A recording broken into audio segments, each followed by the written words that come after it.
आप ये डायग्राम देख सकते हैं। इस डायग्राम में आपको न केवल व्यंजन बल्कि स्वरों का भी जिक्र किया गया। नमस्कार दोस्तों, मैं हिमांशी आपका स्वागत करती हूँ आपके अपने चैनल लीगर पाठशाला में।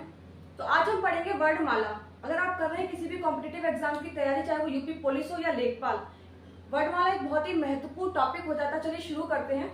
वर्णमाला, सबसे पहले जान लेते हैं वर्णमाला होता क्या है। तो वर्णों के समूह, वर्णों की माला को क्या कहते हैं हम? वर्णमाला कहते हैं। इसमें कितने वर्ड होते हैं? 52 वर्ड होते हैं, जिन्हें किस तरह से बांटा गया है? 11 स्वर।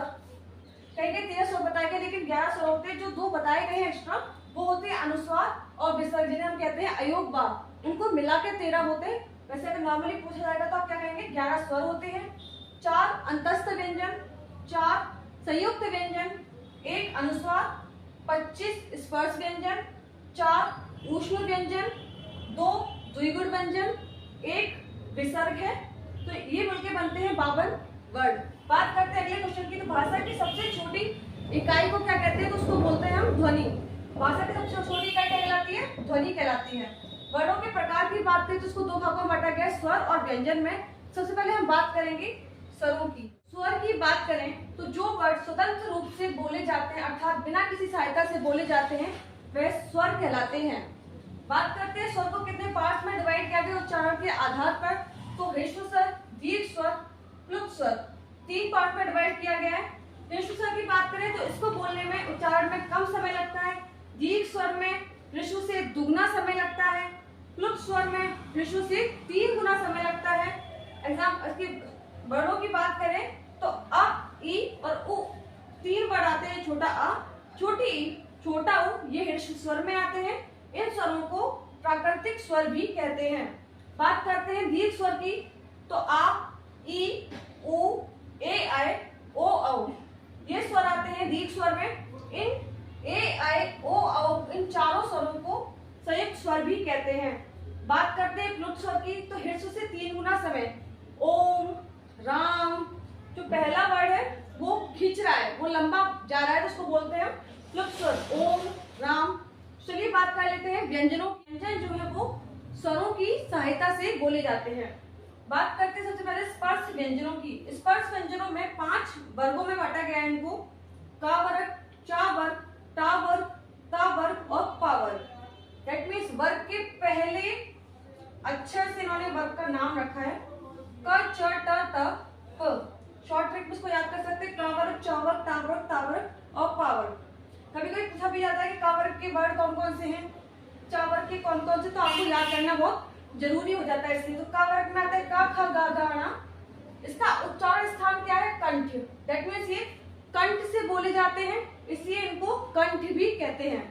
च वर्ग की बात करें, च, छ, ज, झ, ञ, तालव्य, ये तालु से बोले जाते हैं, इसलिए इनका नाम है तालव्य। ट वर्ग की बात करें, ट, ठ, ड, ढ, ण, मूर्धन्य, मूर्धा से बोले जाते हैं, तो इनको मूर्धन्य कहते हैं। अगर त वर्ग की बात करें तो त, थ, द, ध, न, और इनका उच्चारण स्थान हो जाता है दंत, तो इनको दंते बोलते हैं क्योंकि दांत से बोले जाते हैं। प वर्ग की बात करें तो प, फ, ब, भ, म, तो इनका उच्चारण स्थान हो जाता है ओष्ठ, तो इनको ओष्ठ कहते हैं। चलिए इसको एक डायग्राम की सहायता से समझते हैं। डायग्राम देख सकते हैं। इस डायग्राम में आपको न केवल व्यंजन बल्कि स्वरों का भी जिक्र किया गया कि कौन सा स्वर, कौन सा व्यंजन किस उच्चारण स्थान से बोला जाता है या उच्चारण किया जाता है। बात करते हैं मूर्धा से तो ऋषि, ट वर्ग और स। तालु की बात करें तो ई, च वर्ग और य और श। कंठ प्लस तालु, यानी कंठ का और तालु का दोनों का यूज किया जाता है ए, आई के लिए। कंठ की बात करें तो अ, आ, अंग, क वर्ग और ह। नासिक की बात करें तो अंग, ण, ण, अण, न, म, नाक से बोले जाते हैं। बात करते हैं दंत मूल की। दंत मूल से बोले जाते हैं, इनको वस्य भी कहते हैं, र और ल। दंत की बात करें त वर्ग, स। ओष्ठ, होठ की बात करें तो ओ, उ और पा वर्ग बोले जाते हैं। कंठ प्लस ओष्ठ, कंठ और ओष्ठ दोनों की सहायता से बोले जाते हैं ओ, औ। तो ये था हमारा पूरा डायग्राम। अगर आपको जरा भी हेल्पफुल लगा हो तो आप इसका स्क्रीनशॉट ले सकते हैं। यदि हम अंतस्थ व्यंजन की बात करें तो इसमें हमारा आता है य, र, ल, व।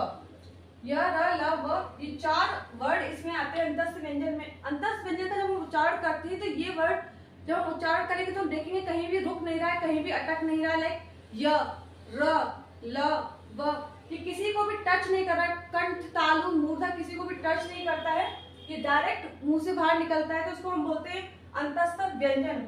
जब हम संघर्षी और ऊष्म व्यंजन की बात करें तो श, स, श, ह ये वर्ड इसमें आते हैं। जब हम इसका बोलते हैं, उच्चारण करते हैं तो मुंह से एक गर्म हवा निकलती है, इसलिए इनको संघर्षी या ऊष्म व्यंजन कहते हैं।